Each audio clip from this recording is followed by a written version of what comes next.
안녕하십니까. 자, 여러분, 그동안 고생들 많이 하셨고요. 예, 마지막 이제 모의고사 2회 가지고서 전체적으로 한번 문제를 한번 다뤄보도록 하겠습니다. 자, 그러면 이제 마지막 이 모의고사 우리 2회 시행하는데 목적은요, 여기서 무슨 새로운 이론을 공부한다든지 그런 거 아닙니다. 그래서 저는 여러분에게 아주 편안한 문제를 쭉 풀어서 전체 경제학의 내용을 한번 확인할 수 있도록 그런 정도고요. 여기서 난이도가 높다든지 계산 과정이 복잡한 문제들은 제가 싹 배제했어요. 그럼 우리는 하여튼 평균 한 60에서 70점 이게 목표가 되니까 이제 과도한 거, 자, 다이어트하고 우리가 그렇게 접근해 보도록 평이하게, 그래서 여러분 마음 편하게 한번 해보시기 바랍니다. 자, 그래서요, 우선 여러분에게 부탁드릴 것은 이 문제를 해설 강의 들으시기 전에 물론 여러분들 문제를 미리 한번 풀어보세요. 그리고 시간당 1분 되잖아요. 40분의 문제 풀어보시고 그 다음에 거기에서 그렇죠? 아, 이거 내가 원만하게 답이 나온다. 이게 좀 시간이 걸린다. 아니면 이거 모르겠다 하는 것을 체크해 보시기 바랍니다. 그런데 우리가 어느 정도 원만하게 공부하셨다면은 이 문제들 숫자는 그렇게 많지 않을 것 같은데요. 그래서 한번 해 보시고 그 다음에 이제 해설 강의를 요 관심을 가지고 들어보셔야 되겠죠. 그 가장 평이한 문제로 해서 쭉 한번 이론 전체를 한번 망라할 수 있게 그렇게 문제를 구성했고요. 그래서 보면은 우리 경제 성장 이론이 있죠. 성장 이론이 우리 40문제가 되면서 출제 가능성이 있고, 그 다음에 개방 거시 경제, 개방 거시 모형에서 재정 통화 정책이 있었잖아요. 이건 제가 문제에서 일부러 다루지 않았어요. 지금 이게 준비되어 있는 분들은 그대로 해 보시고, 지금 이게 준비 아직 안 돼 있다, 정리가 안 돼 있다 하면은 스킵하십시오. 지금 이거 가지고 스트레스 받고 하실 필요가 없어요. 이건 아주 수리적으로 복잡한 문제가 출제가 될 수 있고요. 이건 재정 통화 정책이니까 고정환율, 변동환율, 소국개방, 일반 모형. 아주 복잡해지게 되죠. 그러니까 지금 여러분이 어느 정도 정리했다면 한번 풀어보서 정리하시고, 그렇지 않으면 스킵하십시오. 여기서 출제 빈 문항수는 크지 않을 거예요. 틀림없이. 그러니까 너무 스트레치 하지 마시고요. 그 다음에 우리 시험에서도 다른 시험에 비해서는 계산 문제 출제 빈도가 그렇게 많지 않습니다. 그래서 저도요, 계산 문제, 복잡한 계산 문제는 거의 다루지 않았어요. 이것도 마찬가지야. 지금 현재 계산 문제 풀이 능력 갖고 있는 거, 그 정도 풀 수 있으면 푸시고, 지금 여기서 계산 문제 풀이 연습해가지고서, 아, 이거 풀어봐야 되겠다. 아, 지금 그럴 필요 없다, 이거지. 그 작년이 이제 문제가 굉장히 난이도가 높게 나왔어도요, 계산 문제 같은 거 전부 스킵하고 해도, 그렇죠? 60점 득점 가능한 그런 문제였단 말이에요. 그러니까 난이도가 너무 높은 수준에서 계산 문제. 이게 마지막 시험이니까 제가 이런 전략이에요. 그래서 이론적으로 출제 가능성이 높지 않고 공부하려면 복잡한 문제, 요거 스킵했고요. 계산 문제, 복잡한 계산 문제 스킵했고, 지금 현재 여러분 준비되어 있는 수준으로 푸시고, 그렇지 않은 계산 문제는, 그렇죠? 문제 보시고, 보자마자 현장에서, 아, 이거 모르겠다. 그럼 바로 과감하게 스킵하십시오. 그래도 이론 문제 가지고서도 충분히 득점할 수 있단 말이야. 자, 이런 말씀을 드리겠고요. 자, 그 다음에 우리가 이제 2회, 40문항씩 2회 다루는데, 지금 여기 화면에다가 요거 문제를 우리가 준비를 해 놨는데, 요거는 넘기지 않고, 여러분 지금 문제 갖고 있죠? 이거 하나씩 넘기면서 40문제 넘기는 게 또 시간도 꽤 될 것 같아. 이제 그거는 간두고, 여러분 문제 보시면서 답을 바로바로 한번 챙겨보도록, 그렇게 하십시다. 자, 그리고 우리가 시간이 많이 주어지질 못했어요. 그래서 40문제 푸는데 대략 한 1시간 10분, 1시간 20분 안에서 풀어야 되니까 제가 아주 스피디하게 갈게요. 그럼 보시고 해설 참조하고 이렇게 보시기 바랍니다. 문제 난이도 높지 않으니까 한번 챙겨보시죠. 1회차 문제 보시겠습니다. 우리가 이제 다른 과목하고 문제 연결돼서 81번이죠. 자, 81번 수요 감소다. 그러니까 여기서는 어떻게 돼요? 81번 문제에서는 그쵸. 수요 즉 여건 변화지. 소득, 월스, 관련재와의 가격, 테이스트, 유행과 선호, 가격에 대한 예상, 소득에 대한 예상 이런 것들이 있었죠. 요거 한번 점검해 보십시오. 공부하시면서. 수요가 감소하는 요인으로 적다. 수요 감소. 그런데 1번 보게 되면 가격이 올랐다. 이게 닭고기인데 가격이 올랐다 하는 얘기는 뭐예요? 수요량 변화란 말이야. 여기서 우리가 깜빡 시간 보낼 수가 있는데 이건 수요 변화 요인이 아니죠. 수요량 변화, 수요 곡선상의 변화야. 다른 거 보면 되겠죠. 삼계탕과 닭고기는 서로 보완제죠. 왜? 삼계탕 생산하려면 닭고기니까. 쇠고기는 대체제 되겠죠. 또 돼지고기에 대한 선호 증가. 이게 재밌는데 그러면 돼지고기를 더 맛있게 더 먹으려고 한다. 그러면 당연히 닭고기에 대한 선호는 줄어드는 거죠. 그러니까 닭고기 수요가 줄어들 것이란 말이에요. 그리고 5번 소득 증가인데 닭고기가 일반적으로 정상제라고 보면 소득 증가하게 되면 수요 증가하겠죠. 만약에 닭고기가 1등제라 한다면 감소하겠지만 답은 4번입니다. 자, 82번입니다. 요거는 이제 탄력도에 대한 개념, 정의를 보시는 거죠. 그러면 수요의 가격 탄력도는 가격 변화율로 수요량 변화율 나누는 것이죠. 절대값이었단 말이에요. 그럼 보세요. 이 문제로 보면 가격이 500원에서 480원으로 내리니까 가격이 가격 변화율이 500원에서 480이면 분모가 500이고 480 그래서 마이너스 4%죠. 4%가 줄었고 그랬을 때 수요량이 어떻게 되겠느냐. 탄력도전이니까 1% 변화당 수요량의 변화율이죠. 근데 이제 탄력도가 2라고 하니까 1% 변화할 때 2%씩 변화하므로 그렇죠? 답은 16% 이렇게 되겠죠. 8번은 자, 이거 83번은 이런 문제가 뜬금없이 나와서 우리를 그렇죠? 괴롭히게 되는데 한번 보실래요? 수요 곡선이 5, 절편, 기울기가 0.5니까 여기 10이 되겠죠? 절편이 2이고 기울기가 1이 되는. 그래서 이런 것은 그림 그려야 우리가 풀 수 있겠잖아요. 그래서 이제 균형을 찾는단 말이에요. 균형 조건에 의해서 풀어보면 수량이 2개가 나오고 잠깐만요. 가격이 4다. 이거 뭔가 잘못되는데 제가 해서 잠깐 같이 풀어보십시다. 가격이 5 빼기 0.5의 Q 요게 수요곡선이고 공급곡선이 P 이퀄 2 플러스 Q가 되니까 균형에서 요게 같아야 되죠.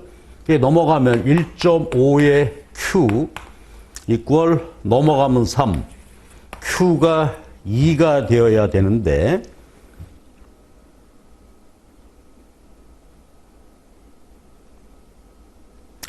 미안합니다. 이게 4지. 예, 그래서 구해보면 4가 돼요. 여기서 Q가 나왔죠. 제가 이거 깜빡했네요. 그러니까 Q가 이렇게 나온단 말이에요. 그럼 균형을 찾아서 소비자잉여 아래 면적이고요. 공급자잉여 요 위에 면적이 되죠. 그래서 이것들은 균형 조건에 의해서 균형 구하는 거 먼저부터 해야 된다. 그래서 잉여 개념을 이렇게 한번 확인했고요. 자, 근데 84번 보게 되면, 자, 이게 이제 우리 시험에서 많이 다뤄지는 주제죠. 자, 84번 보게 되면 공급자에게 물품세가 부과됐다. 수요, 공급, 이렇게 균형이 됐는데, 공급자에게 물품세 부과되면 어떻게 되죠? 종량세. 그만큼 비용이 높아지는 거죠. 상방이동한단 말이에요. 자, 그래서 이거 우리가 잘 정리 한번 해보자고요. 자, 보세요. 공급자에게 세금이 수집거리만큼 부과될 때 가격이 올랐죠? 근데 이만큼 가격이 오르진 않는단 말이에요. 그러니까 세금 부과, 공급자에게 부과했을 때 가격이 오르게 되니까 요만큼은 소비자가 부담했죠. 그 다음, 시장 가격이 여기서 됐지만 세금 내고 나면 공급자가 실제로 받은 가격은 요게 되죠. 원래 시장 가격보다 싸게 받고 팔았으니까 요게 공급자가 부담한 액수다. 그 다음에 이제 보시게 되면 여기서 이제 중요한 게 잉여 변화 얘기잖아요. 가격이 오르고 소비량이 줄었으니까 요게 소비자 잉여 감소죠.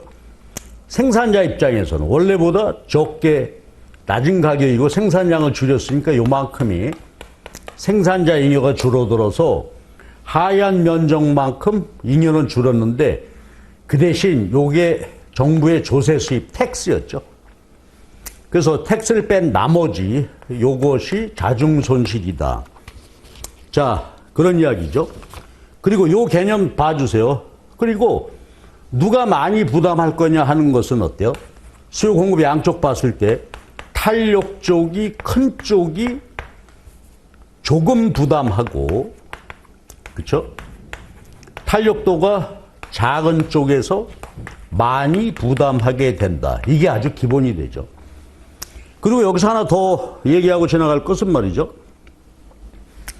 이거는 공급자에게 부과했는데 소비자에게 똑같은 액수의 세금 부과할 때도 모든 효과는 다 마찬가지죠. 소비자에게 부과한다. 그러면 요거 공부한 거 있죠. 공급자는 비용이 높으니까 위로 가고 소비자는 생산자에게 전가하기 위해서 수요 곡선이 밑으로 가죠. 그래서 균형하고 분석하는 것은 요거하고 똑같아졌죠. 그러니까 여기서는 소비자에게 세금 부과할 때 결과는 공급자에 부과할 때와 마찬가지다. 요거 하나 기억해 주시고요. 자, 85번은 뭐 썰렁한 문제죠. 한계 생산성의 개념이다. 한계는 어떻게 돼요? 노동 하나 추구할 때 증가한 생산량이니까. 자, 100명이 평균 생산 10개면 총 생산량 100개죠. 한 명 더. 그랬을 때 총 생산량은 111가 됐다. 그럼 최초 10명 할 때 총 생산량 100개에서 111개가 되었으니까 한계 생산은 11개가 되겠죠. 그래서 평균 한계 생산성에 관한 뭐 개념이었고요. 그 다음에 86번이요. 자, 요거요. 생산 가능성 곡선의 이야기입니다.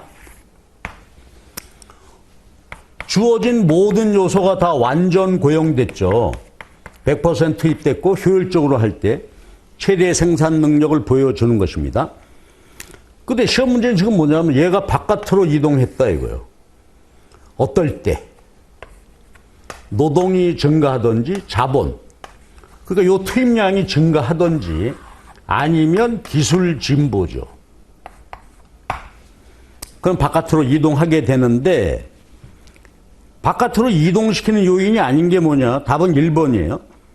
노사 붕괴에 따른 파업이 감소했다.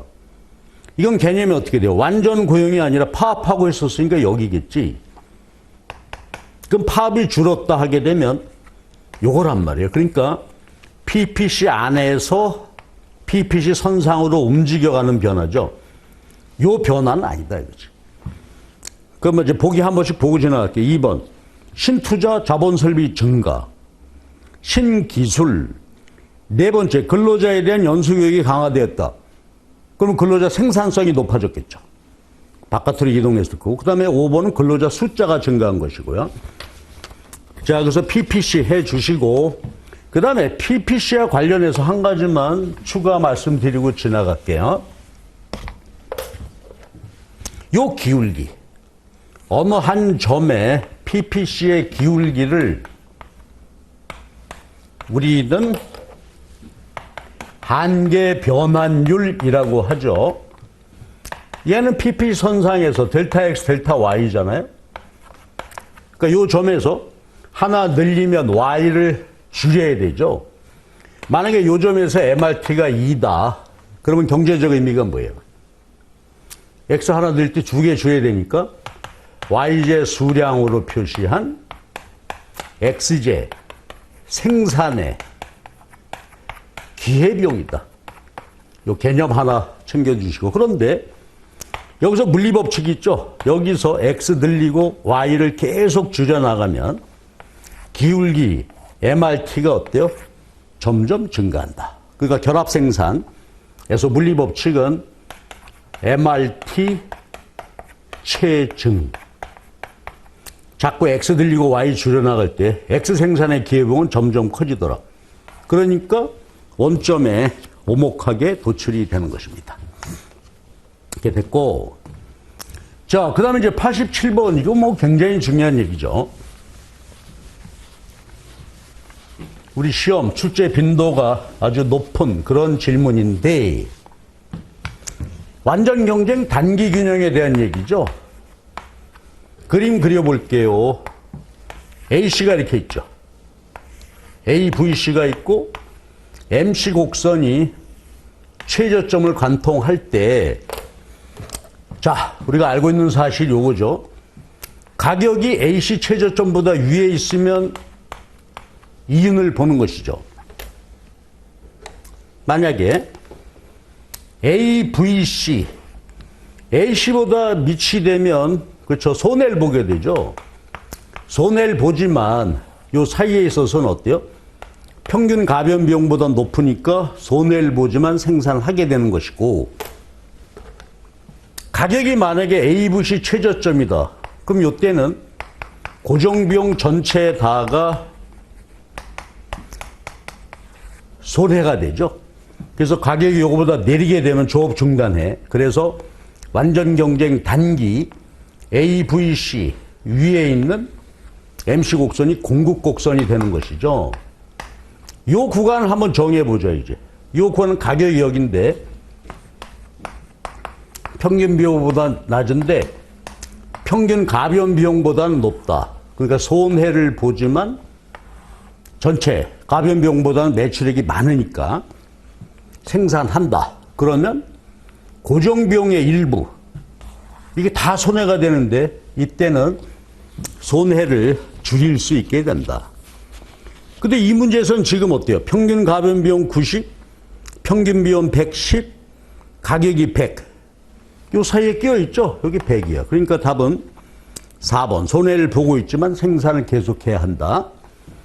요거 기억해 주세요. AVC 위에 MC. 요건 시험 문제에서 굉장히 많이 나오는 거죠. 챙겨보시고. 자, 88번이 이제 독점 시장의 가격 차별 얘기죠. 가격 차별은 3차 차별, 2차, 1차 차별로 나눌 수 있는데, 요건 두 개 가격으로, 요건 뭐 몇 개, 요거는 소비자 개인별로 따로따로 가격을 매기는 것이었죠. 예. 근데 요건 좀 다르지만, 얘를 보면 어떻게 돼? 수요의 가격 탄력도가 현저히 두 시장이 다르다. 그때 가격 차별할 수 있는 것이죠. 그래서 내용을 보면 뭐예요? 예를 들어서 A 시장이 B 시장보다 수요가 비탄력적이다. 그렇다면 이 시장에는 높은 가격, 이 시장에는 싸게 팔아야 되죠. 그래서 탄력도가 큰 시장은 싸게 팔고 비탄력 시장에는 비싸게 팔고, 그러면 두 시장에서 매출액이 증가해서 이윤이 증가한단 말이에요. 가격 차별입니다. 요거는 논외를 해도 돼. 그 다음에 얘는 개인별 1차 차별이죠. 그림으로 보시면 요게 AR이 되고 MR, MC. 가격 차별하지 않는다면 여기가 균형이 되잖아요.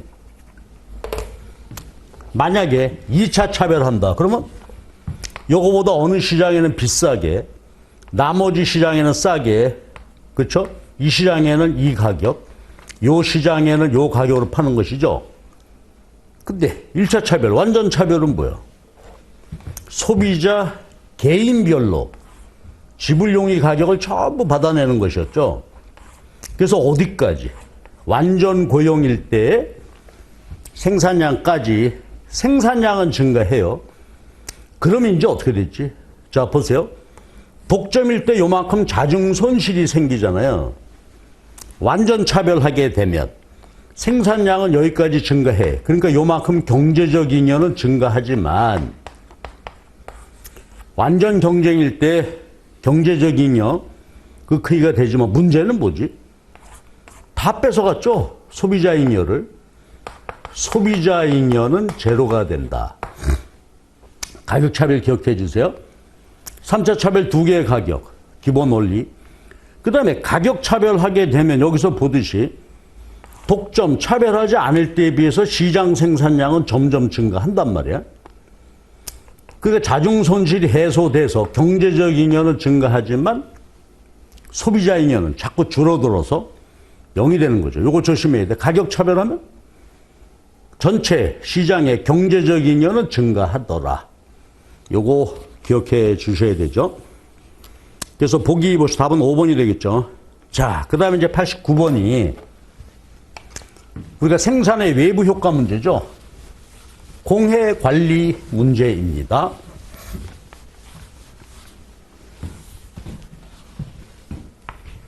생산의 외부 비경제, 공해 관리하는 것인데, 공해 관리하는 것이 우리가 세금 매기는 거죠. 공해세를 매길 때와,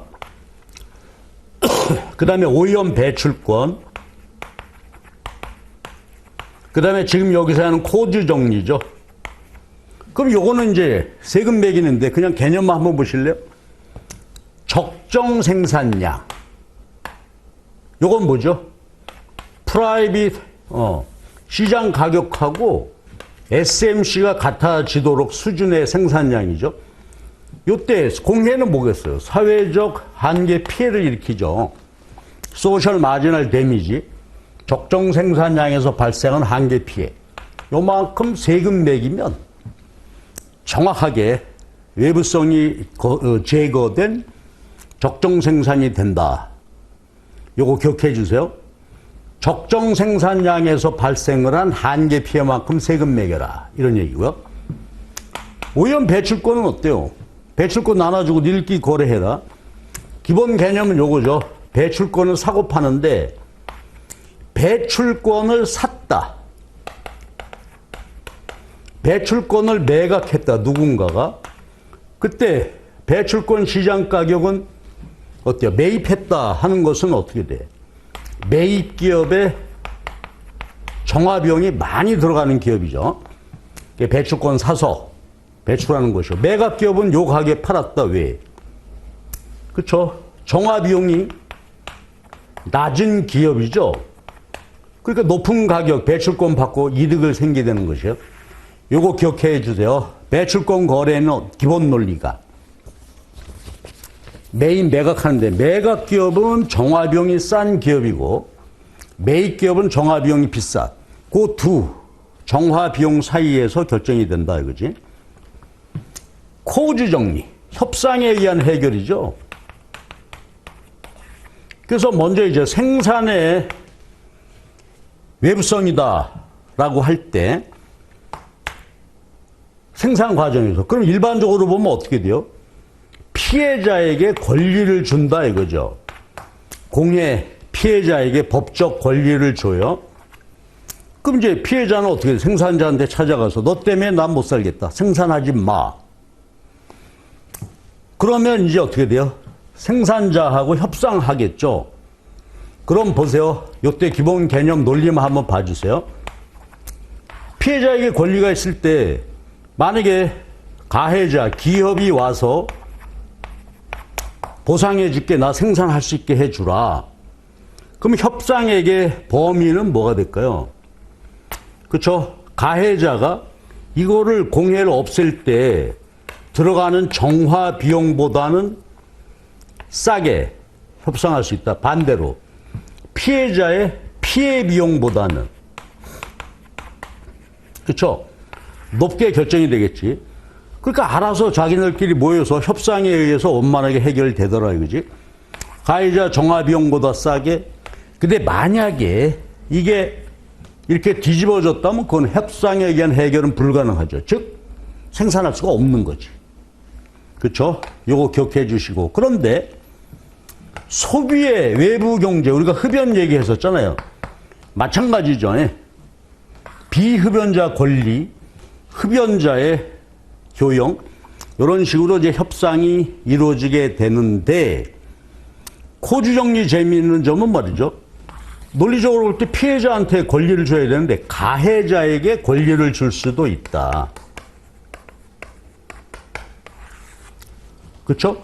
그러니까 공해를 유발하고 있는 기업에게 권리. 그럼 피해자가 가서 어떻게 돼요? 야, 내가 너 보상해 줄 테니까 좀 오염물질 방출량을 줄여주라. 그렇게 협상에 의한 해결 역시 가능하다. 근데 이게 이제 논리적으로는 말이 안 되죠. 요 기본 개념 이렇게 챙겨보세요.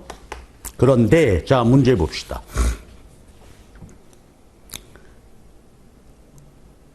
옳지 않은 것 3번이 틀렸는데요. 다른 거 먼저 볼게요. 이거는 이론적으로는 그 협상의 해결이 가능하다라고 하는데 현실적으로는 피해자가 불특정 다수이기 때문에 이거 실제 적용은 곤란하다. 그래서 5번 보시면 관련 당사자 숫자가 많잖아요. 근데 이 숫자가 적다면 이 논리대로 협상에 의해서 이 문제가 해결될 수도 있겠다. 그런 얘기고요. 그 다음에 2번이야. 당사자 법적 권리를 딱 만들어주면 협상에 의한 해결이 가능하니까 정부가 따로 개입할 필요가 없다. 법적 권리 의무만 정확히 챙겨주면 되고, 그러면 이제 4번 자율적 협상에 의해서 외부성을 해결할 수 이런 얘기죠. 그럼 3번이 답인데 옳지 않은 거 공해 관련 청구권은 피해자에게 준다 이거지. 상식적으로 맞는 말이죠. 근데 코주 정리는 뭐지? 가해자에게 주어도 협상에 의한 해결이 가능하다. 그래서 틀렸다는 거예요. 그러니까 코주 정리의 법적 권리를 누구한테 아무에게나 줘도 된다. 예, 그러면 서로 협상에 의한 해결이 가능하다. 자, 그럼 이런 말씀이 되겠어요. 자, 그 다음에 이제 90번 문제예요. 요건 이제 국민소득 개정에 관한 얘기죠. 국민총 지출이라 그랬어요. 국민총 지출. 요거는 이 문제 의미로 볼 때 국내 총 생산에 대한 지출 이렇게 보면 되겠죠. 요거 기억나시죠? 지출은 민간 소비, 기업과 정부의 투자, 정부 소비, 순수출이란 말이에요. 여기 포함되지 않는 게 뭘까? 2번부터 볼게. 신축 아파트는 어디 들어가요? 그렇죠? 건설 투자, 설비 투자, 그러니까 건설, 새로 아파트 짓는 건 여기 들어가. 근데 기존 아파트 거래된 거, 요건 신축된 게 아니니까 포함이 안 되겠죠? 3번 외국인 국내 여행은 뭐예요? 수입이죠. 외국 사람이 우리나라에 수출이죠. 관광이란 서비스를 수출하는 것이고, 4번은 뭐 수출. 자, 보세요. 재고는 어때? 안 팔리고 남았어. 그렇죠. 재고는 여기 투자에 포함되죠. 대체 투자, 신투자. 안 팔린 게 여기. 그러니까 당해년도의 재고는 당해년도 투자에 포함이 되어서 당해년도 GDP에 포함이 된다 이거지. 그러나 1번은 어때요? 기초노령연금. 이건 이전 지출이죠. 세금 걷어서 주는 것이니까 부가가치가 아니란 말이야. 얘는 포함되지 않습니다. 그 다음에 91번 문제요. 요건 이제 우리가 그죠? 디플레이터라는 개념을 봐야 되죠. GDP 디플레이터는 올해 24년이다. 그러면 올해 그렇죠? 실질 GDP로 명목 GDP 나눈 것이죠. 그리고 여기다 곱하기 100 하면 디플레이터가 되고 100 곱하지 않으면 물가가 되는 거지. 프라이스, 레벨.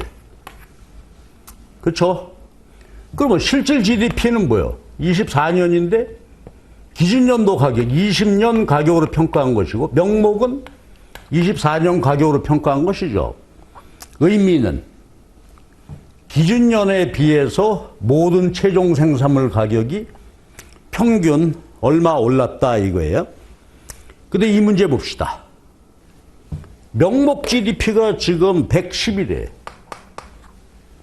물가지수가 1.1이다. 그러니까 물가를 얘기하고 있죠. 요거 지울게.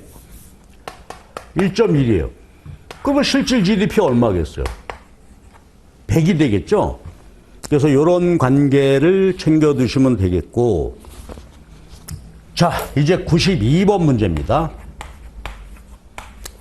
92번 문제 이제 케인 단순 모형의 소비 함수죠. 절대 소득 가설이란 말이야. 요게 기초 소비, 소득의 0.6, 요게 한계 소비 성향이죠.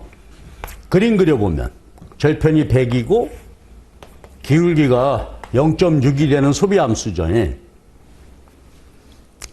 그럼 한계 소비성이 0.6이다, 1번. 그러면 저 소비가 0.6이니까 저축은 0.4 되겠죠. 그 다음에 소득이 증가함에 따라 평균 소비 성향은 감소할 것이다. 요거 할 때 우리가 이제 공부해야 될 게 APC와 MPC가 있죠. 얘는 소득 증가할 때 증가하는 소비. 요거 더함 미분이죠. 0.6 MPC는 일정한 것이죠. 기울기가 되니까. 근데 평균 소비 성향은 어때? 전체 소득에서 비중이니까 그림으로 보면 그렇죠. 총소득으로 소비 나눈 거죠. 근데 얘는 소득이 증가할수록 소득에서 차지하는 소비의 비중은 점점 줄죠. 소득이 증가할 때 APC는 감소, 얘는 불변. 그게 답이 4번이야. MPC는 항상 일정해. 그렇죠? 이렇게 됐고, 자, 그 다음이 이제 93번이네요.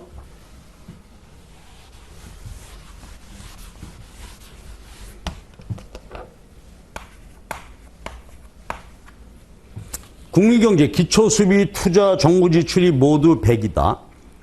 조세가 50으로 일정하게 부과됐다. 자, 그럼 가만히 보면 얘는 뭐예요? 3부문 정액세 모형이죠. 균형소득식 우리 기억하고 있어야 돼. C0, 마이너스 CT0, I0. 그럼 여기다 대입하면 된단 말이야. 기초소비, 투자, 정부 지출이 모두 100이다.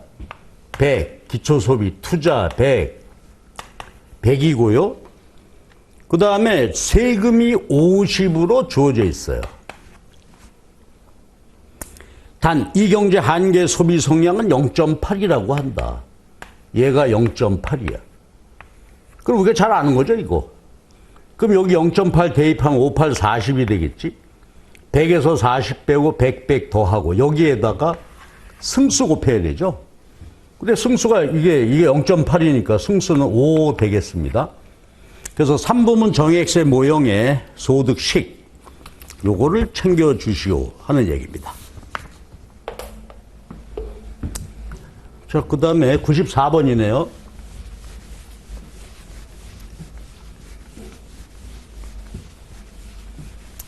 (94번은) 요거 잘 챙겨둬야 되는 아주 기본적인 개념이죠.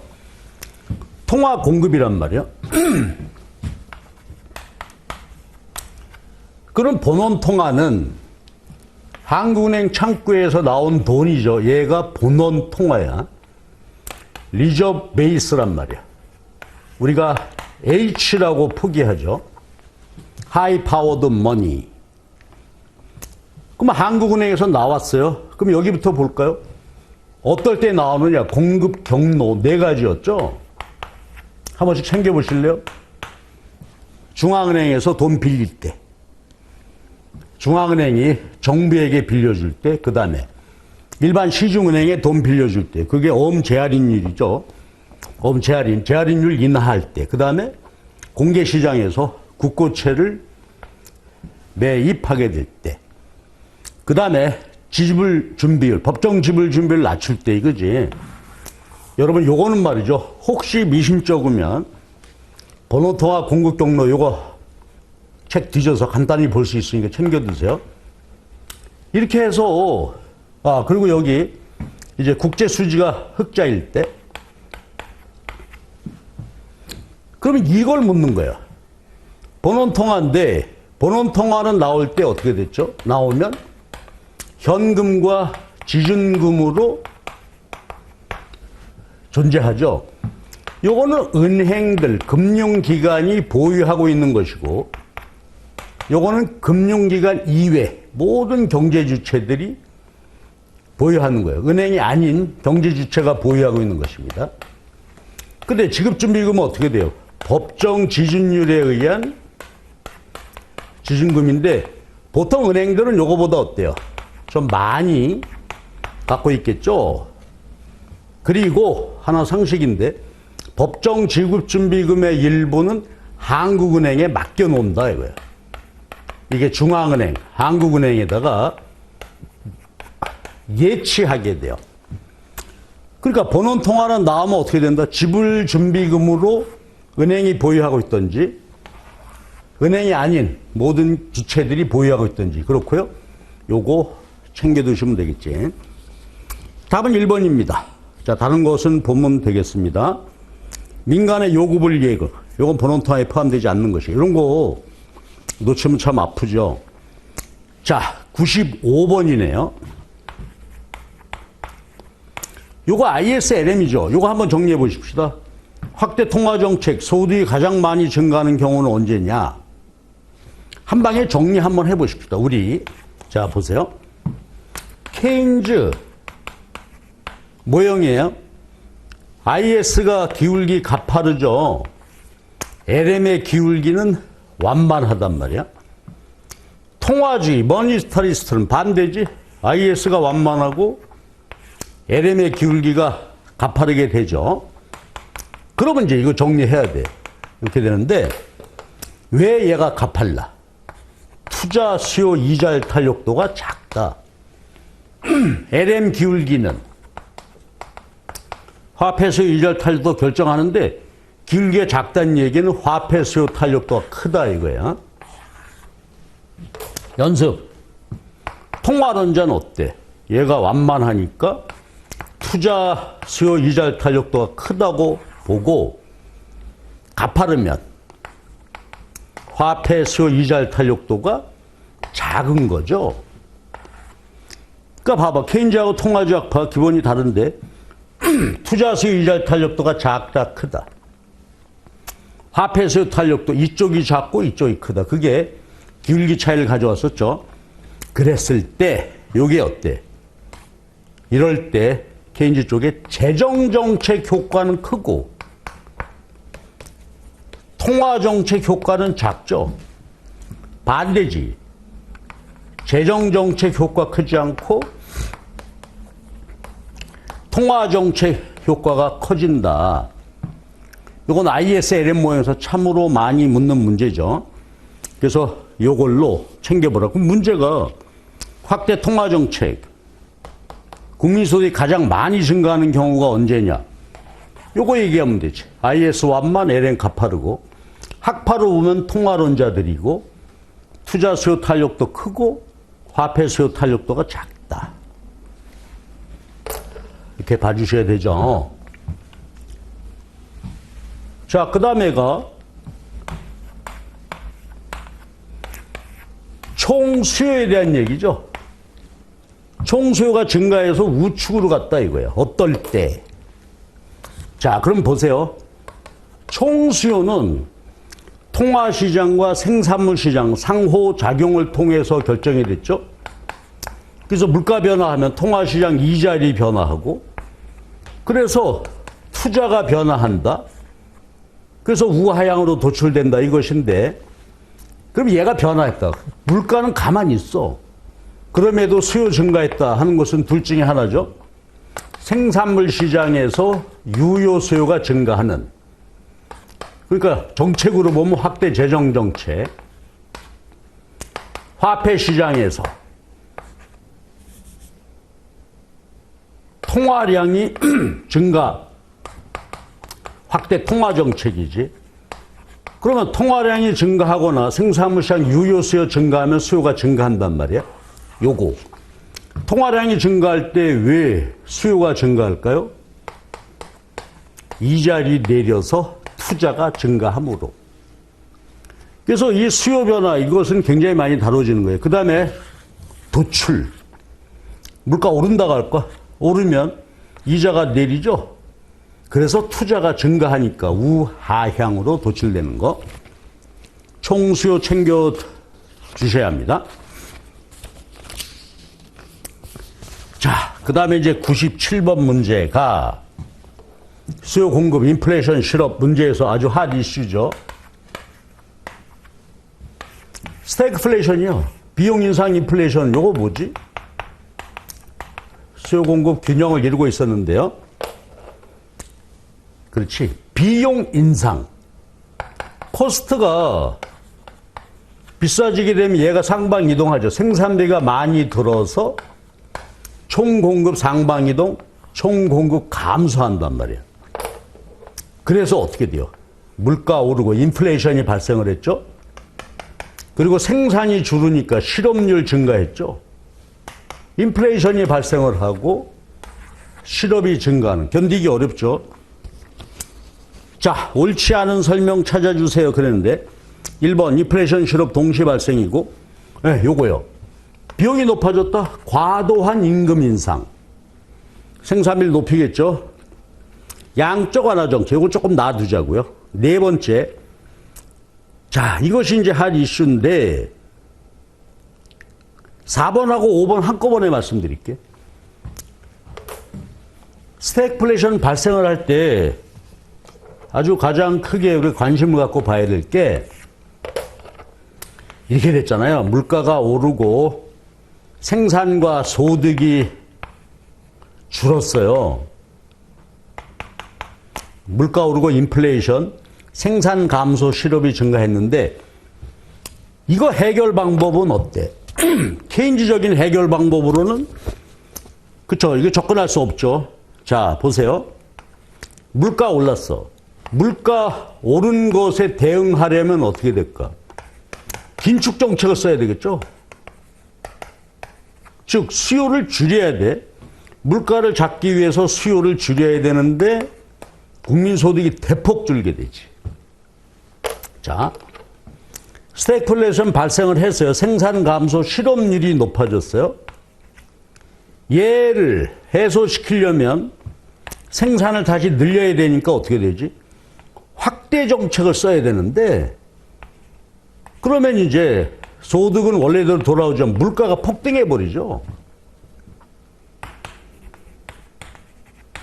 총수요 관리 정책으로는 해결 불가능하다. 이게 고민이죠. 그래서 이제 등장하는 개념은 뭐예요? 통화론자들이 등장하고 이거 케인즈적 이론에 문제가 있다 이렇게 된 거 아니었어요? 그러면 이 스태그플레이션 해결 근본 대책은 뭐예요? 뭐 비용이 올랐다든지 아니면 불리한 충격 이런 말 썼었죠. 불리한 공급 충격에 의해서 발생했을 때 결국은 뭐야? 얘가 원래대로 돌아오는 수밖에 없다. 스태그플레이션의 근본 해결책은 공급 증가죠. 이렇게 됐고요. 그 다음에 양적 완화 정책이 원인일 수 있다. 이거 한번 보시죠. 이건 이제 사실 좀 기술적이어서 그런데 양적 완화 정책 우리가 알죠. 통화량을 그냥 엄청나게 늘리는 정책이잖아요. 양적 완화 정책입니다. 통화량을 무자비하게 늘려. 총수요가 증가하겠죠. 자, 그러면 물가가 폭등하겠지. 그래서 양적 완화, 대규모의 확대 통화 정책을 쓰게 되면 물가가 폭등하게 되고요. 물가가 오르게 되면 어떻게 될까? 그렇죠. 우리 거시경제학에서 물가가 오르게 되면 근로자들의 예상 물가가 올라서 어떻게 돼? 임금 인상 요구가 빗발치겠죠. 그래서 왼쪽으로 갈 수 있다. 임금 인상, 아까 얘기했던 양적 완화 정책이 이런 후유증을 가져올 수도 있는 것입니다. 그래서 우리가 이렇게 보셨고, 예, 그 다음에 98번이 필립스 커브 얘기죠. 자, 요것도요, 개념 잘 보셔야 돼요.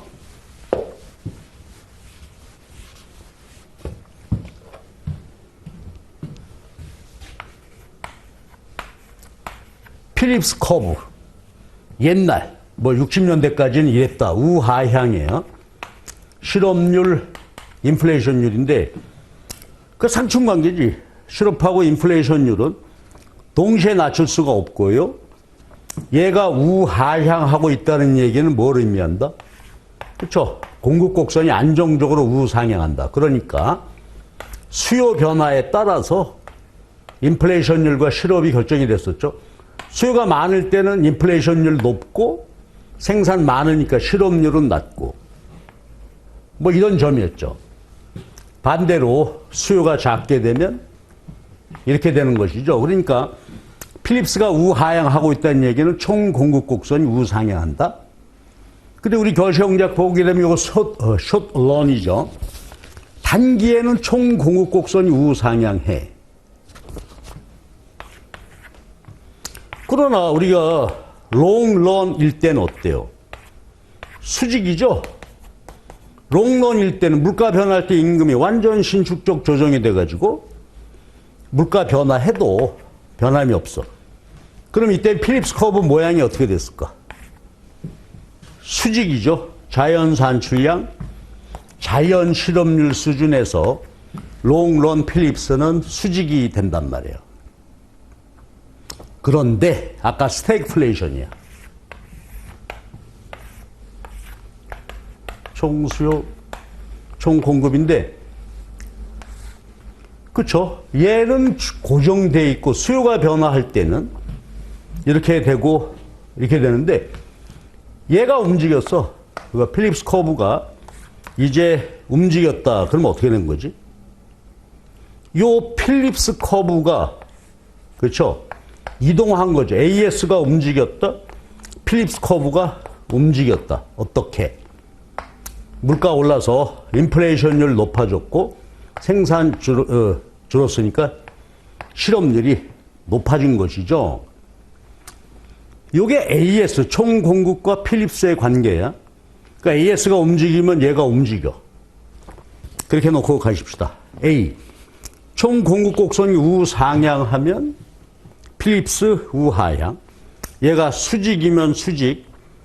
총공급이 감소하면 우상향하는 필립스 곡선이 하방으로 이동했다가 아니라 상방으로 이동했다. 그래서 필립스 커브 이렇게 보세요. 물론 이제 필립스 커브가 거의 수리적으로도 복잡하지만 우리 시험에 거기까지 안 나잖아요. 그 개념 이렇게 봐주세요. 자, 그 다음에가 국제경제의 문제인데요. 우리 기존에는 국제수지론에서 하나, 국제무역론에서 하나, 국제수지론과 무역론에서 하나씩, 1년에 하나씩 나왔어요. 출제 빈도가 아주 작죠. 근데 요번에 이제 40문제가 됐으니까 한 2문제 이상 나올 수도 있어서요. 요걸 봅시다. 근데 무역론에서는 주로 여기서 보는 비교의 판별하는 문제가 나오게 되죠. 올해 여기서 좀 문제가 나올 것 같아. 자, 그럼 갑시다. PY, PX. 상대 가격으로 보는 문제죠. PY, PX. B국이에요. 높다. 자, 그랬을 때 우리가 판단은 뭐지? 무역하기 전에 A국의 X가 상대적으로 비싸다. 그 말은 생산비가 많이 들어갔다. 그럼 반대로 이 나라는 X를 상대적으로 싸게, 그러니까 상대 가격이 싼 나라 X의 비교 우위를 갖게 되죠. 얘를 수출할 거란 말이에요. Y를 비교 열이 수입할 거고 이 나라는 그러니까 상대적으로 Y의 비교 우위 수출할 거고 X를 수입하겠죠. 비교 열이. 그래서 요거 우리 아주 중요한 관계 파악이죠. 그래서 옳은 것은 4번입니다. 비교의 판별을 이렇게 실제로 데이터 수치를 주고 물을 수도 있고 개념은 상대 가격이 싸다. 이것의 비교이다. 자, 100번 보시죠.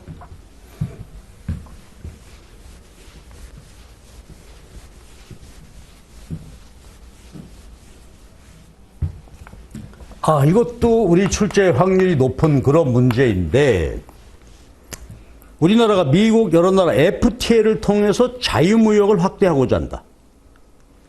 자급자족하다가 자유무역을 한다. 라고 했을 때 요거 기본적인 분석이니까 챙겨줍시다. X가 비교의 수출품이라고 하고요. Y가 수입이라고 하면은 우리끼리 작업자족 하다가 자유무역해서 수출해. 수출하게 되면 우리가 알다시피 어떻게 돼요? 수출품의 가격은 오르죠. 수입. 외국으로부터 싼 물건이 들어오게 되니까 요 YJ 가격은 내리게 된단 말이야. 그때 자 우리 빨리 보고 지나갈게요. 가격이 오르니까 요 면적 뭐예요? 소비자잉여 줄었죠. 그러나 생산자들은 비싸게 많이 할 수 있으니까 요만큼 생산자잉여가 증가해. 그래서 요만큼 잉여가 증가했죠. 내려. 수입. 가격이 내리니까 소비자잉여는 요만큼 증가했죠. 생산자잉여 가격 내리고 줄여야 되니까 생산자잉여는 요만큼 감소했죠. 소비자잉여 증가폭이 커서 요만큼 잉여가 증가해. 그러니까 수출 측면에서는 요만큼 잉여 증가, 수입 측면에서는 요만큼 잉여 증가.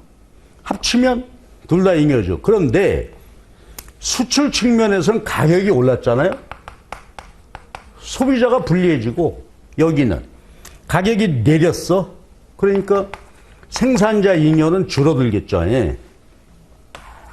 요거 그림으로 제가 해석해놨으니까 확인해 주세요. 답은 3번입니다. 자, 그 다음에 101번이 환율 문제가 나왔어. 국제수지에서 시험 문제가 출제된다면 요 정도 문제가 가능성이 많은데 환율은 외환시장 수요 공급에 의해서 수요, 재화를 수입하기 위해서 아니면 자본 유출할 때 발생을 했었죠. 공급. 수출해서 달러를 들여오거나 자본이 유입되면 공급이죠. 그래서 수요 공급 같을 때 균형이죠. 요거 두 개 더하고 같을 때 균형이 되고 환율이 결정이 된다. 그때 이제 101번 문제는 환율이 하락시키는 요인이 뭐냐 이거지. 보실래? 환율이 내리려면 어떻게 될까? 수요가 줄던지 공급이 증가하던지. 그렇죠? 그렇게 보셔야 돼. 자, 1번 보세요. 우리가 수출하는 외국 상품 가격이 올랐다. 우리가 수출하는데 외국 비싸. 그럼 우리가 수출 더 잘 되겠지. 수출이 증가해서 환율이 내릴 거고요. 우리나라 기업의 해외 기업 인수, 직접 투자, 자본이 유출되는 거죠. 요건 외환 수요가 증가해서 환율이 오르겠지.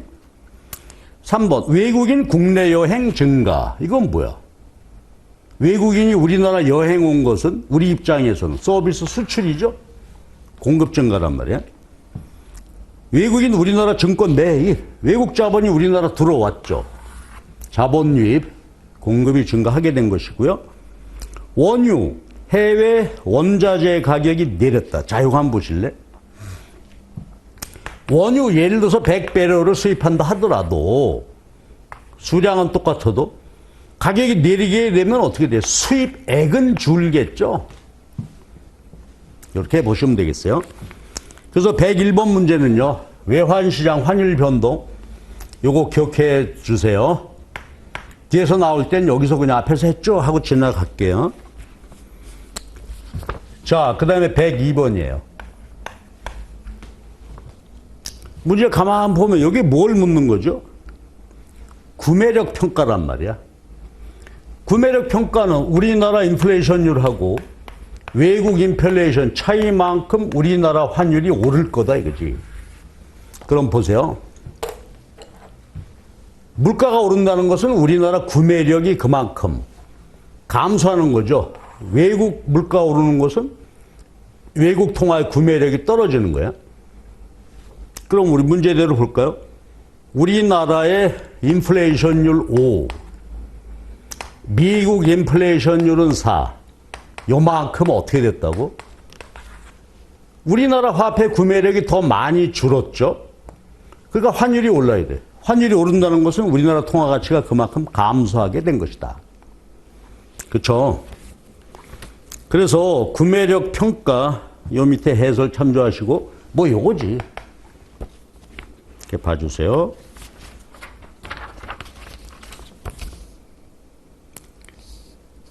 자, 그 다음에 103번이요.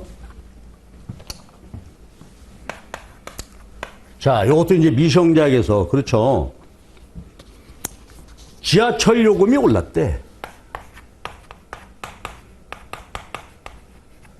올랐는데 버스 수요, 버스 시장의 수요가 줄었다. 그러니까 뭐야? 이게 됐다는 얘기죠? 택시 수요는 증가했대. 택시 시장에 증가했다. 그리고 또 하나가 뭐냐면 소득, 인컴이 증가할 때 버스 수요는 줄었고 택시 수요가 증가했다. 그러니까 아주 기본적인 거죠. 가격이 변화할 때 변하는 것인데 여기는 대체제, 보완제 관계를 챙겨볼 수 있겠고요. 소득이 변화할 때 변화했다는 여기는 정상제냐 열등제냐 이거부터 갈까? 소득이 증가할 때 택시가 수요가 증가했으니까 이건 정상제 되겠지. 소득이 증가할 때 버스 안 탈 거야. 택시 타고 가나요? 그러니까 얘는 열등제란 말이야. 그렇죠? 그리고 봐봐. 지하철 가격이 올랐는데 그렇죠? 택시 수요가 증가했다는 얘기는 어때요? 지하철 가격 오르니까 지하철 안 타고 택시 타야 되겠다. 대체제가 되죠. 자, 보세요. 지하철 가격이 오르면 지하철 덜 타.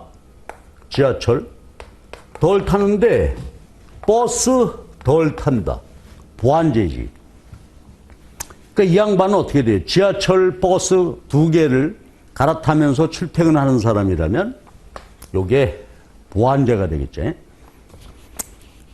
자, 요렇게 정리가 됐고요. 자, 그 다음에 104번 갑시다. 지금 제게 주어진 시간이 제약이어서 제가 아주 스피디하게 가는데 한 번씩 챙겨 보시기 바랍니다. 104번. 아까 봤던 조세 부과 물품인데 근데 이번의 경우는 어떻게 됐냐면 수요가 비탄력적이래. 그럼 그림으로 보면 수요가 비탄력적이니까 어떻게 될까? 가파르게 되고요. 공급은 탄력적일다. 이때 세금 부과하게 되면 어떻게 될까 하는 얘기죠. 결론은 나왔지. 얘가 비탄력적이야. 얘는 탄력적이야. 그럼 얘가 적게 부담. 얘가 많이 부담한다. 이거죠. 그럼 그림이나 한번 볼까요? 공급자에게 세금 부과해. 상방이동했죠. 그러면 이 탄력도 차이에서 가격이 대폭 올라. 그 말은 소비자가 많이 부담한 것이죠. 요거 생산자가 내야 돼. 요거 공급자 부담이죠. 소비자 많이, 공급자 적게 부담한다. 그림으로 보면 이렇게 확인될 수 있겠죠. 105번. 가격 통제네요, 이거. 그치? 이게 이제 대부자금 시장이다라고 했을 때 수요 공급해서 이자율이 결정이 됐는데 이자율이 너무 높아. 그래서 시장 균형보다 낮게. 요게 이제 실제로 우리 하고 있는 거죠. 신용 할당. 그럼 우리가 알다시피 최고 가격제를 시행하게 되면 이 이상은 안 돼. 그러니까 공급량이 줄죠. 수요량은 증가하죠. 그래서 요만큼 어떻게 돼요? 초과 수요. 그러니까 대부자금 시장이 요만큼 그죠. 실제 자금을 구할 수는 없는 거지. 하여튼 이때 초과 수요가 발생을 하게 되고 이걸 잘 관리하지 못하면 암시장이 형성이 됐죠. 블랙마켓이야. 이자율. 그러니까 이건 가만 놔두는 것보다 이자율이 더 폭등하게 되는 이런 사태가 올 수 있겠죠. 그래서 잘 관리해야 돼. 그러면 105번의 답은 5번이 답이 되겠죠. 암시장이 되면 이자율은 아주 실제 폭등하게 돼. 하나씩 볼까요? 은행 예금이 증가할까요? 은행 예금이 저축이잖아. 줄죠. 시중에 자금 부족 현상이 더 확대될 거고요. 사채 시장 규모가 어떻게 돼요? 줄게 되겠죠. 이게 사채 시장에서 하게 되니까 거래 규모가 줄게 되고요. 자, 요거 봐봐. 4번. 시장 균형 이자율은 인하될까요? 그 뒤에 숨어 있는 얘기인데, 자금 시장의 초과 수요, 만성적 초과 수요가 되니까 시장에 풀어주기만 한다면 이자율은 어떻게 돼? 이자율은 지금 시장 이자율보다 더 높아질 우려가 있게 되는 것입니다. 그래서 요거 최고 가격제 신용 할당 중심으로 한번 봤고요. 소비자 효용 극대. 자, 이거 한번 보실래? 제약하에서 한계 효용 이론에서는 어떻게 됐었죠? 가중된 한계 효용이 같아야 한다.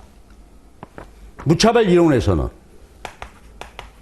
무차별 곡선의 기울기 MRS와 예산선 기울기 PYPX가 같아야 한다.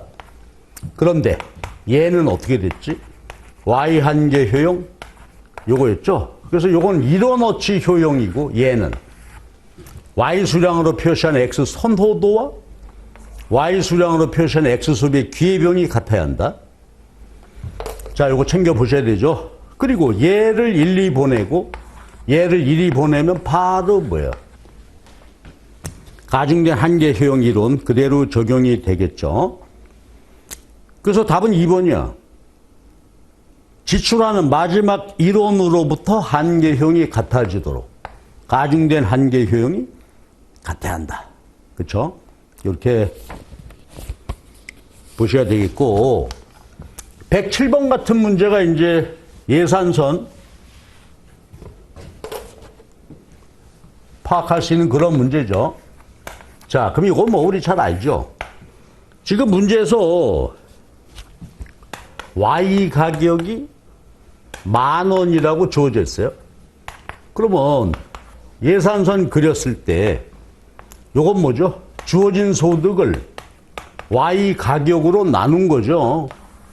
그래서 모든 소득을 다 Y만 할 때 소비량이야. 근데 여기가 지금 50개라고 되어 있어. 그러면 주어진 소득을 가지고 몽땅 Y만 소비할 때 50개 할 수 있다? 10,000원이다? 그럼 이 소비자의 소득은 얼마가 되는 거예요? 50만 원이죠? 이렇게 보시면 되겠고, 여기가 최초 100이야. 그러면 X의 가격은 얼마일까? 그렇죠? 100개 소비할 수 있다는 거예요. 50만 원 100개니까 100개 나누면 5,000원이 되나요? X 가격은 5,000원이 되는 거지. 그렇지? 요거는 X 가격으로 5만 원 나눌 때 요게 100개니까 5,000원이 되겠지. 근데 예산선이 이렇게 됐대. 반으로 갔으니까 500이 되었다. 그대로고요. X 가격이 올랐겠지. 5,000원에서 10,000원으로. 그러니까 살 수 있는 수량이 이렇게 줄었겠죠. 그리고 요게 기울기가 X 상대 가격이잖아요. X가 올랐다. 예산선 기울기가 가파르게 변화했다. 자, 그 다음에 이제 108페이지가 소비자 균형에서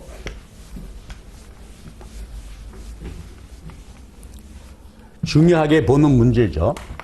자, 보세요. 가격이 내렸대. 그럼 일반적으로는 수요량이 증가하는 것이죠. 요거 한번 해봅시다. 가격이 내릴 때 대체효과, 소득효과죠. X라고 하고. 요 기타 이제 공부하는 겁니다. 대체는 뭐야? X 상대 가격이 내렸다. 상대적으로 싸진 거 X 소비 늘리겠다. 가격이 내리게 되면 그만큼 실질 소득이 증가했죠. 정상제라면 소득 증가하니까 소비가 증가했겠죠. 열등제라면 소득 증가, 열등제니까 소비가 오히려 줄어들어. 이때 우리가 이제 공부거리가 있죠. 가격이 내릴 때 정상제는 뭐 같이 소비하니까 상관없어요. 열등제 보세요. 이건 늘리고 줄이는데 대체 효과가 소득 효과보다 크다면 가격이 내릴 때 소비가 증가하게 되죠. 그런데 만약에 열등제인데 소득 효과가 더 크다. 그럼 어떻게 돼? 열등제인데 대체보다 소득 효과가 더 클 때는 줄게 되죠. 수요 곡선이 어떻게 돼? 가격이 내릴 때 줄어들게 되니까. 그렇죠? 기텐제죠. 그래서 가격 변화할 때 대체 소득, 정상제와 열등제, 열등제 중에서도 기텐제. 요거 챙겨주세요. 109번은 경제학적 비용에 대한 얘기죠.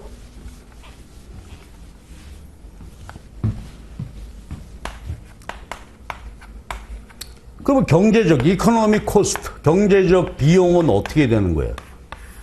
그렇죠? 명시적 비용에다가 플러스 자기 요소 기회 비용에다가 정상 이윤 더한 것이다.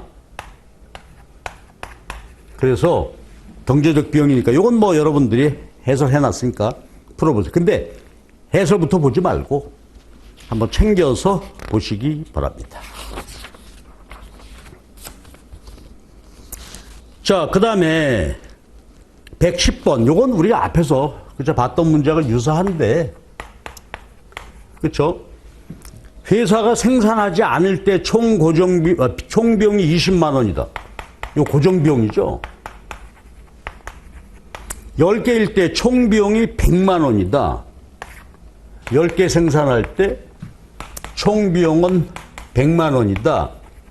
그러면 가변 비용이 얼마라는 거예요? 그렇죠?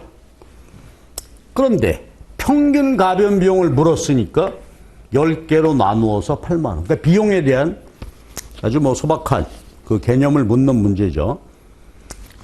자, 111번이야.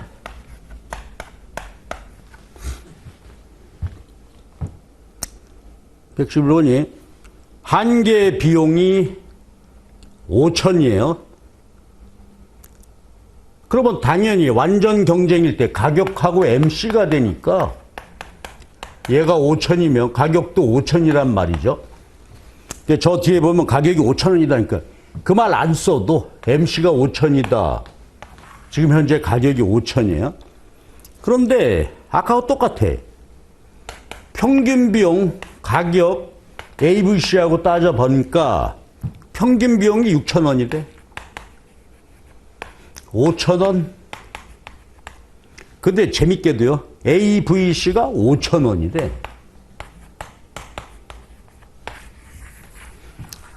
그럼 어떻게 할 것이냐. 아까 우리가 봤던 그림 보세요.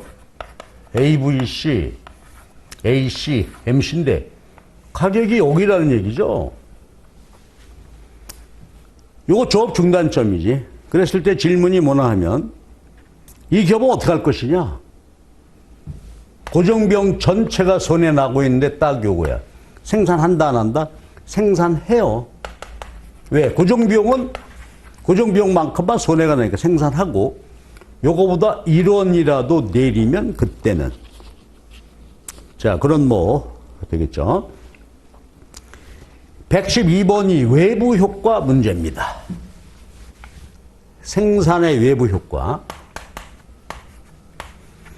그럼 요거 보시면 우리가 이 그림이 떠올라야 되죠.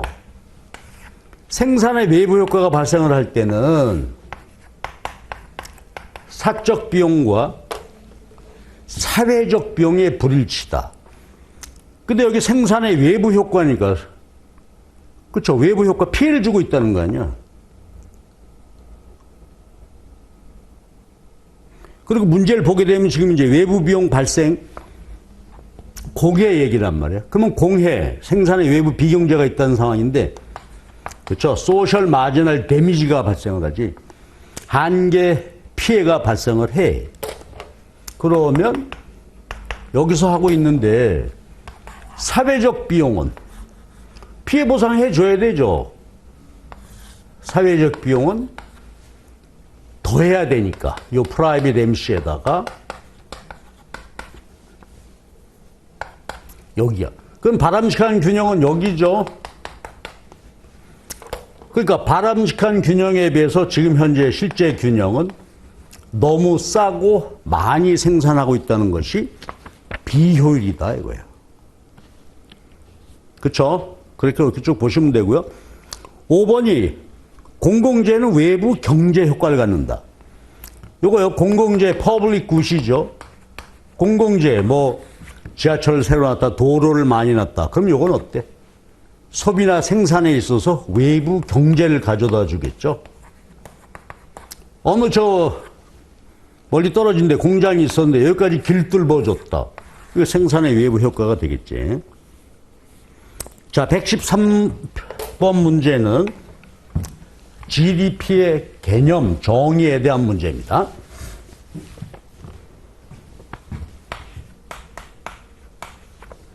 GDP는 일정 기간 국내에 생산된 최종 생산물 시장 가치. 그러면 대개가 아니라 딱 요 4개 가지고서 판단해 볼 수 있겠죠. 1. 자가주택 임대료 포함시키지 않는다. 요거 예외죠. 시장에서 거래되는 것만 포함한데 예외 2가지가 있어. 자가주택, 자기 집에서 사는 거, 귀속 임대료, 자가주택, 요 임대료를 포함시키고, 그 다음에 농산물 자가소비. 농부 아저씨가 농사 지어가지고서 요건 시장에서 거래되지 않았지만 2가지는 포함시킵니다. 중고차 거래. 포함이 안 되겠지. 중고차는 자 24년이라고 하면 이 이전에 생산된 거잖아요. 그러니까 중고차는 포함이 안 시킵니다. 3번. 국내 거주 외국인에 대한 급료. 당연히 포함시키겠죠. 국경 안에서 이루어진 거니까. 전년도 재고, 당해년도 총 생산을 포함시킨다. 틀렸지. 전년도 재고는 전년도 GDP에 포함되어 있다 이 말이지. 그렇죠? 자, 그 다음에 114. 요거 아까 수요 얘기했으니까 보세요. 2번 신규주택 건설 투자라고 그랬죠. 교육비 소비에 들어갈 거고 순수출 들어가고요. 정부가 뭔가를 구입했어. 정부 지출이죠. 그러면 기존 주택 거래액은 포함이 안 된다. 토지가 거래됐다든지 기존 주택은 거래액 포함이 되지 않는다 이 말이지.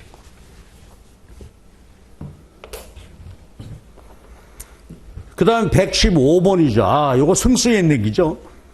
근데 여기는 보게 되면 소비하고 투자만 있으니까 이부문 모형이야. 그렇죠? 이부문 모형일 때 소득식은 요거 똑같죠? C0 플러스 I0 되잖아요. 근데 지금 한계 소비 성향 0.75니까 4가 되겠죠? 자, 116번.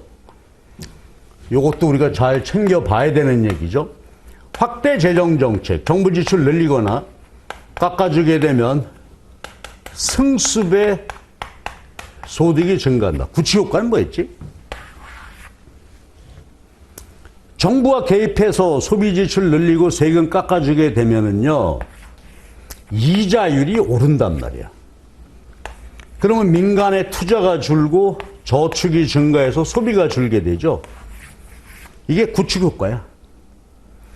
고전학파 모형에서는 구축 효과 때문에 승수 효과가 없다. 케인즈 모형에서는 구축 효과가 나타나지 않는다. 그래서 승수 효과다. 이런 논쟁이죠. 그럼 하나씩 봅시다. 이에 대한 설명으로 가장 옳은 것은 뭐냐? 3번이죠. 이자리 올라서 민간 투자가 줄어들었다. 그러니까 정부가 수요 늘려봤자 소용없다. 그런 얘기가 되겠죠. 다른 거는 그렇고요. 4번만 한번 보자고. 확대 재정 정책 쓰게 되면 재원 조달하기 위해서 어떻게 돼요? 국고채를 발행을 하죠. 그러면 국고채 가격이 내리고 국고채 가격과 채권 수익률, 시장 이자율은 반대지. 채권 시장으로 보면 이렇게 볼 수 있겠죠. 재원 조달하기 위해서 채권을 발행을 했다. 채권의 공급이 증가해서 채권 가격 내리고 수익률이 올랐다. 그래서 구축 효과가 나타난다. 이렇게 보시면 되겠어요.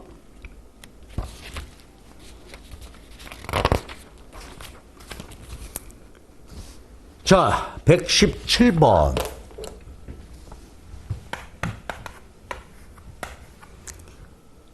확대 통화 정책이죠. 확대 통화 정책은 이걸 봐야 되지. 통화량이 C 플러스 Z 1-1분의 1에 곱하기 본원 통화죠.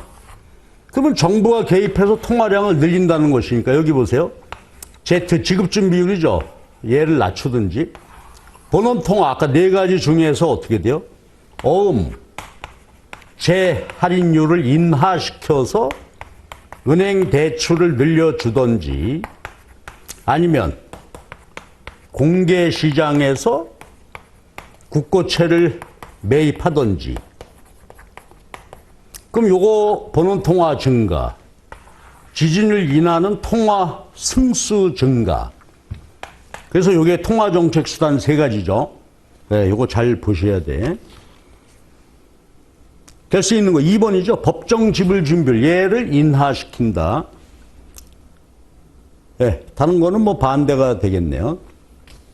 그리고 5번 같은 것은 기준금리 인상시킨다. 이건 이제 당국이 직접 금리를 조정하는 것이죠.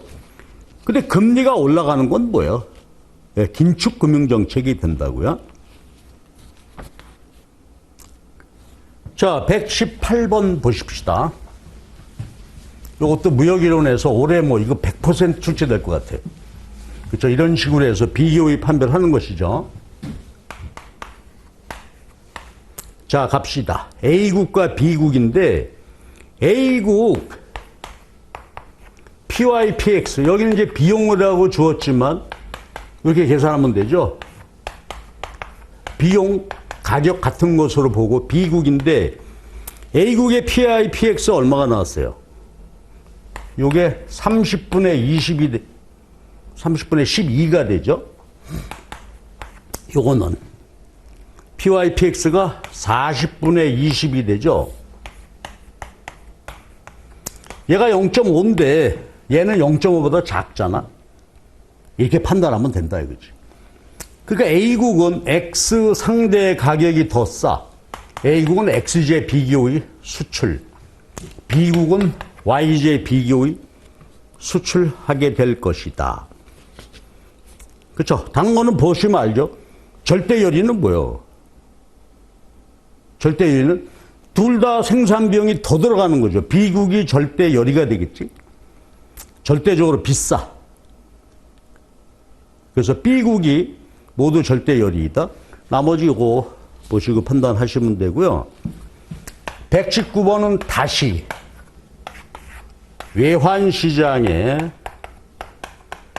환율 변화에 대한 질문이죠. 아주 외환시장에 출제될 수 있는 거 아마 이 정도 나올 것 같아. 그러면 상승 요인이 아닌 거 하나씩 볼까요? 인플레이션은 어떻게 될까? 국내 물가가 오르게 되면 이거 우리가 알죠? 당연히 국산품 가격이 오르게 되니까 수출이 줄죠? 상대적으로 수입품이 싸니까 수입이 증가하게 될 거예요. 챙겨보시고 그 다음에 외국인 국내 유학이 증가했다. 국내 유학은 관광이나 똑같죠. 수출이 증가하는 거란 말이야. 국내 원자재 가격이 오른다. 아, 요거 우리가 원자재를 외국에서 사드려야 되는데 그 외국 원자재 가격이 오르게 되면 아까 얘기했었죠. 수입되는 수량은 똑같더라도 수입액이 증가해서 외환 수요가 증가하게 되겠죠. 4번. 국내 직접 투자가 증가했다. 이건 자본 유입이 될 거고.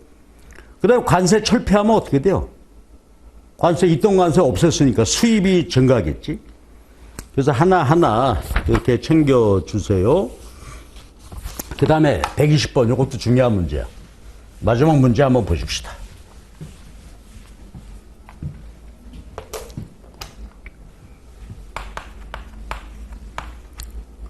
환율 상승 효과예요. 환율이 오를 때 무슨 일이 생길까? 근데 우리나라 환율이 올랐다는 얘기는 우리나라 통화 가치가 어떻게 되었다? 낮아지는 거죠. 그럼 보세요. 제일 중요한 게 수출 수입에 미치는 효과인데 이거 기억나죠? 환율이 오르게 되면 수출품 가격은 이렇게 결정이 되잖아요. 원화 표시 수출 가격을 환율로 나누면 외화 표시 수출 가격이 되겠지. 환율이 오르면 어떻게 돼?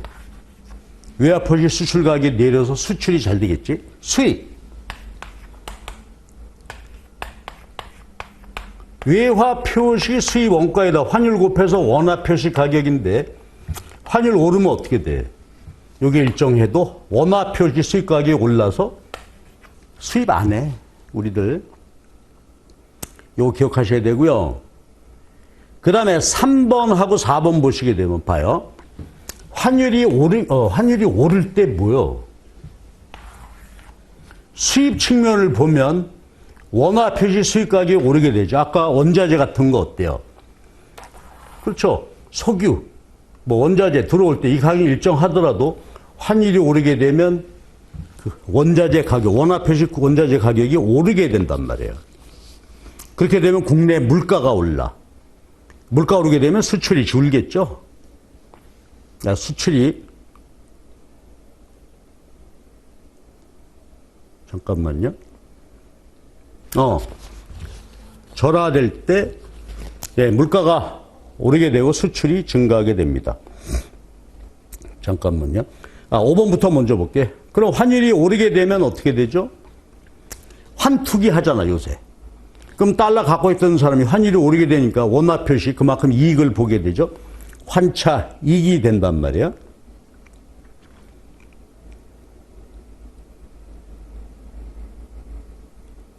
예, 3번이 맞죠. 이건 뭐예요? 물가가 오른다.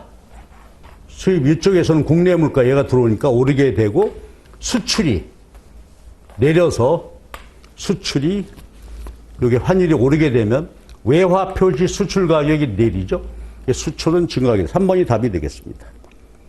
4번은 물가가 내리는 게 아니죠. 수입품 가격이 오르게 되니까 환율이 오르는 것은 국내 물가 불안 요인이 돼요. 우리가 특히 수입 원자재 가격이 많기 때문에 이렇게 보시면 되겠습니다. 예, 그래서 제가 아주 숨도 안 쉬고, 그렇죠? 40개 이렇게 풀어드렸는데, 여러분, 이 문제는, 그렇죠? 미리 풀어보셔야 됐을 거고요. 그래가지고 문제를 미리 보고, 이 문제에 대해서 관심 있는 거 골라서 이렇게 쭉 보셔서 마무리하기 바랍니다. 그런데 잘 봐봐요. 강의 전부 들으셨잖아요. 해설 강의 쭉 들었으니까. 이 중에서 이해가 되는 건 다시 볼 필요 없고, 그렇죠? 긴가민가하다 잘 모르겠다. 요거를 다시 한번 복습해 주시기 바랍니다. 그러면 우리 지금 문제가 너무나 평이하죠? 네, 그걸 정리하게 되니까 우리가 실수 줄이고 기본 문제는 다 풀 수 있겠다. 예. 그래서 우리가 1회차 문제 이렇게 보셨어요. 여러분들 아주 고생하셨고요. 다음에는 2회차 문제 우리가 한번 보도록 할게요. 예, 1회차 문제 여러분들 아주 고생들 많이 하셨습니다. 수고하셨습니다.